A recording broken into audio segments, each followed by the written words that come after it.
एबे आंचलिक पाणीपाग विज्ञान केन्द्र पक्षर पाणीपाग को नहीं एक बड़ खबर सामना को आसी। तेबे वर्तमान जहाँ की सूचना मिलूँ सृष्टि है लघुचाप।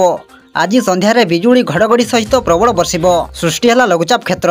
केन्द्रीय बंगोपसागर उपर वायुमंडल एक घूर्णिबलय रही। यार प्रभाव में पश्चिम केन्द्रीय बंगोपसागर और संलग्न उत्तर पश्चिम बंगोपसागर में एक लघुचाप क्षेत्र सृष्टि होती। परवर्ती 24 घंटे यह अधिक स्पष्ट हेब।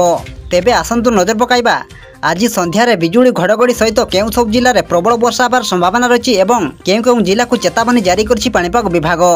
से नहीं भिडियोर संपूर्ण अपडेट जानिबा, किंतु ता पूर्व भिडियो को गोटे लाइक करंतु एवं भिडियोटी को आपण मानक सांगसाथी मानक अधिकरु अधिक मात्रा शेयर करंतु, जहाद्वारा आगक पाणीपाग संबंधी लाटेस्ट अपडेट आपण माने सर्वप्रथम आम चैनल माध्यम पाई परिबे।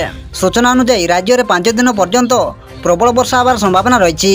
राज्यर अनेकांश प्रबल वर्षार आशंका रही बेले किछि स्थान में बिजुली घड़घड़ी सहित झड़ वर्षार आशंका रही। 13 तारीख अर्थात आज संध्याठारू 15 तारीख जाए मालकानगिरी और कोरापुट रे घंटा प्रति 30 रु 40 किमी बेगर पवन बहिबा सह प्रबल रु अति प्रबल वर्षा हो पारे।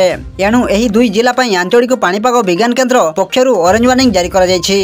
एथि सहित गजपति, रायगड़ा, कलाहांडी और नवरंगपुर जिले में प्रबल वर्षा को नहीं रेड वार्निंग जारी होईछि। अवशिष्ट ओडिशा रे बिजुली घड़घड़ी सह वर्षा हेब। परवर्ती 2 दिन मध्य राज्य में प्रबल वर्षा हेब। पश्चिम केन्द्रीय बंगोपसागर और उत्तर पश्चिम बंगोपसागर संलग्न ओडिशा उपकूलस्थ समुद्र अशांत रहिबार आशंका रही 16 तारीख पर्यंत समुद्र मध्य को प्रवेश पाई मत्स्यजीवी को बारण करा जायछि।